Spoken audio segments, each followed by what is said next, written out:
The workers had been assigned to boost up the defenses for the empire. A memorandum had been updated and issued to all the council members pertaining the threat to the empire and drastic measures that had to be taken to work on improving the current defense structure. The news had yet not been made public, as it would cause a big commotion if the public had found out that all the 10 spies had been killed by Arcane's enemies. Preparation were being made, and not wasting any time, all the necessary materials had been gathered to start the work as soon as possible. Although it was easy to tell that Arcane had many enemies, but on the same hand very hard to say if there were any kingdoms with which it had good relations.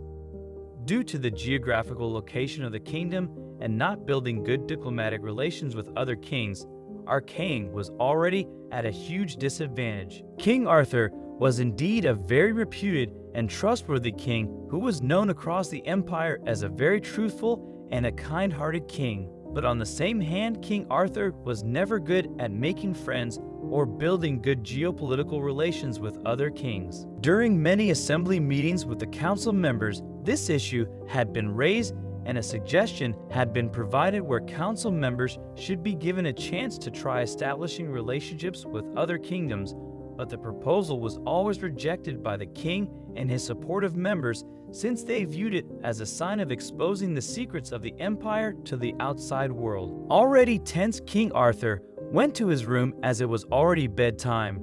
Late at night, he saw Luna sitting on the bedside waiting for him. Her presence brought him a small measure of comfort amidst the turmoil. Luna looked up as he entered, her eyes filled with concern. "Arthur, you look exhausted. What's troubling you?" Arthur sighed deeply, removing his cloak and sitting beside her. "It's the defenses, Luna. We've lost all 10 spies to our enemies, and now we must strengthen our borders without causing panic among our people. The council has been informed and preparations are underway, but the reality is grim. Our kingdom is surrounded by enemies, and we isolated ourselves diplomatically." Luna took his hand, her touch gentle and reassuring. "You are a wise and compassionate king, Arthur.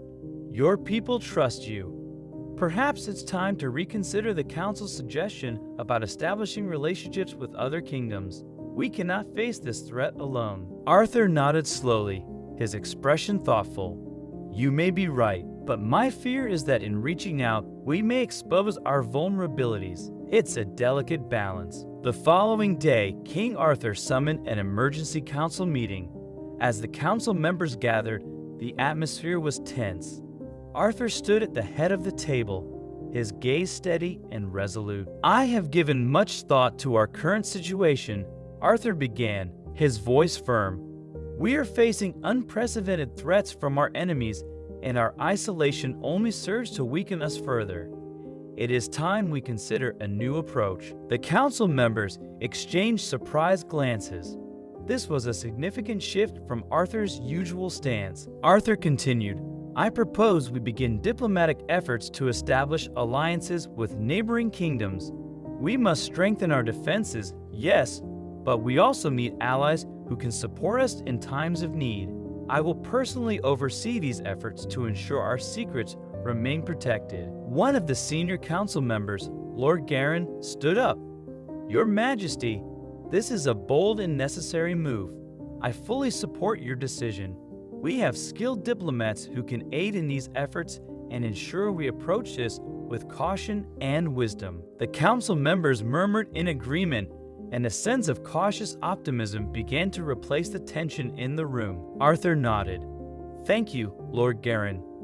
We will select our most trusted diplomats and send them to the neighboring kingdoms with offers of mutual support and cooperation. Meanwhile, our efforts to bolster our defenses will continue unabated. We cannot afford to be complacent." Over the next few weeks, the kingdom of Arcane was a hive of activity.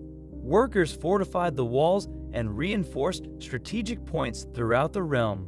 Skilled craftsmen and enchanters worked tirelessly to create advanced weaponry and defenses. At the same time, emissaries were dispatched to nearby kingdoms, carrying messages of peace and alliance. One evening, as Arthur walked through the bustling streets of his capital, He saw the determination and resilience of his people. They were united in their efforts, driven by a shared purpose to protect their home. Returning to the palace, Arthur found Luna in the garden, tending to the flowers. He approached her, a sense of hope and determination in his heart. "Luna, I believe we are on the right path," Arthur said softly. "Our people are working together, and our efforts to reach out to other kingdoms are showing promise. We will face these challenges head-on and emerge stronger for it." Luna smiled, her eyes filled with pride and love. "I never doubted you, Arthur. You have the heart of a true king. With your leadership, Arcane will endure and thrive." As the sun set over the great kingdom of Arcane, King Arthur felt a renewed sense of purpose. The road ahead would be difficult, but with the support of his people and newfound allies, he was ready to lead his empire into a brighter future. With a new sense of purpose, Naru now had a new goal in mind. He had to become a level B-class archer warrior and was already fired with enthusiasm for the initial course to start. There was still around a month's time for the 3 months course to start, but Naru along with Marie and Sevis had already started their training.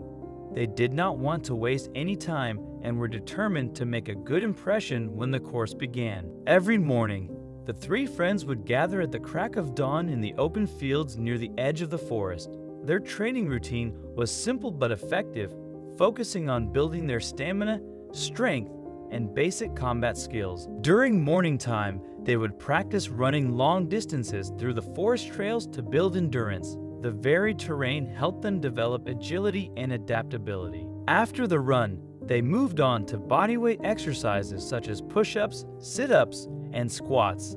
They incorporated exercises like planks and lunges to strengthen their core and lower body. They spent time practicing with wooden swords and staffs. Sevis, being adept with the bow, also included archery practice, while Mary focused on improving her precision with throwing knives. After the morning session, they took a break to rest and refuel. They would often sit together, discussing their progress and offering each other encouragement. Naru's father sometimes joined them, sharing his own training tips and war stories. The afternoons were dedicated to sparring sessions. They paired up and practiced different combat scenarios, focusing on improving their reflexes and learning to read their opponent's moves. They rotated partners to gain experience with different fighting styles. The final part of their afternoon training involved exercises to improve their flexibility and balance. They practiced stretching routines, which helped prevent injuries and improve their overall physical coordination. Through this disciplined and balanced training regimen, Naru, Marie, and Sevis grew stronger and more confident with each passing day. Their dedication and hard work laid a solid foundation for the challenges that awaited them in the initial warrior course.